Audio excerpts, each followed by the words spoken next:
November 30th, 2015. This is me in front of Busch Gardens, also known as the Dark Continent, terrified out of my mind holding these birds when I was about 19 years old. This is an email or a letter from a fellow rehabber named Gina, and she says, "Carole, I want to thank you for the time you took to give us a tour of your rescue. I was amazed. You have quite the system going there and should really be proud of it. I feel relieved knowing that if I die before my bobcats, that you will take care of them. Brian, my guy that was with me, is not an animal person. His folks never let him have pets, so he never developed a bond with an animal. He's been with me for over 7 years and is just starting to get a little attached to some of my animals, but he just doesn't have the strong emotional connection. I honestly think he's got a wall put up. He doesn't want to care because it hurts when you lose an animal. I've tried to talk to him about it, but he just clams up and says it isn't worth the headache. It isn't worth the heartache." Carole, when we left, he had tears in his eyes. Something about seeing all those beautiful animals and knowing the story behind them did something to him.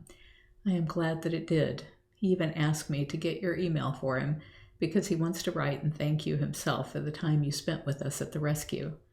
I am amazed at his reaction. He was really touched by the cats and by the obvious fantastic care that they are getting.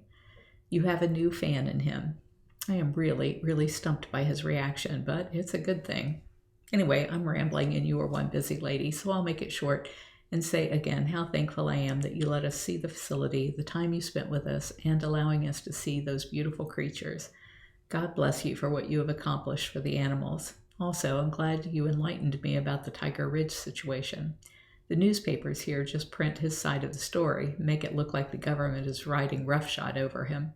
I never see anything that explains what's really going on, and unfortunately, from what I hear, public opinion is on his side. They don't know the whole story, and why the Ohio Department of Natural Resources or Department of Ag doesn't say more in their defense puzzles me. I don't know the man, never met him, but I did talk to him on the phone over a year ago.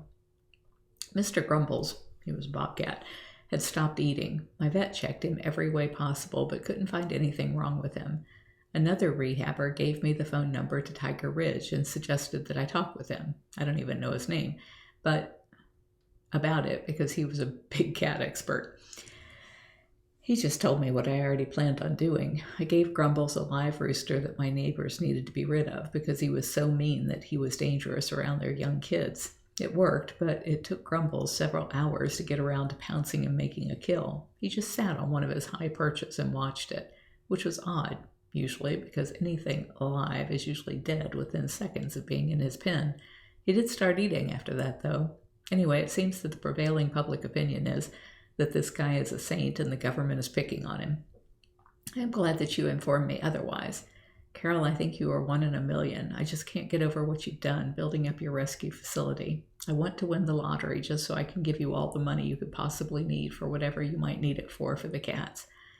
Thank you again for what you are done and doing. The world needs more people like you, and we all, animal rehabbers and other animal workers, need to try and stamp out the selling of wild animals, whether it's a big cat or a parrot. I will try to do my part. Indiana is the next closest state to me that still allows it, and I'd like to shut them down. If ever I can be of any help in any way, let me know. Thank you so very, very much, Gina S. So I wrote her back and said, "It was my great pleasure to meet a kindred spirit in you. Thank you for all that you do and the kind words. Feel free to give Brian my email address. I am not surprised by his reaction. It happens so often here that I've just concluded this place is magical and sacred. People come here from all over, even those who don't like cats. They often tell me that they were aching over the loss of someone in their lives and felt compelled to this spot. They say it heals them. Many have said that they came here, not knowing why, but when they looked into the eyes of some cat here, and it's always a different cat, they saw God. I can't take credit for any of that. I'm just fortunate to be in the company of so many old souls. I completed a video yesterday of cats living and long gone and called it Cats We Have Loved, but knew it was really a compilation of old souls.